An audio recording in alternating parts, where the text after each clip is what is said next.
תושבות, תושבים יקרים, זה בוקר קשה מאוד מאוד מאוד. העיר ראשון לציון, כל מבצע צבאי, הכל היא חלק, ראיתי כבר הכל. כזה הרס? לא ראיתי, כזה חורבן לא ראיתי. מראות קשים מאוד.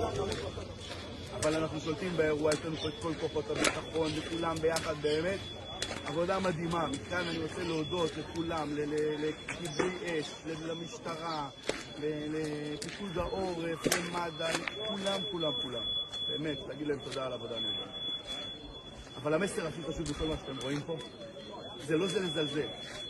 לא לזלזל, לשמוע להנחיות של פיקוד העורף. כל מי שהיה במקלט, יצא מפה בחיים.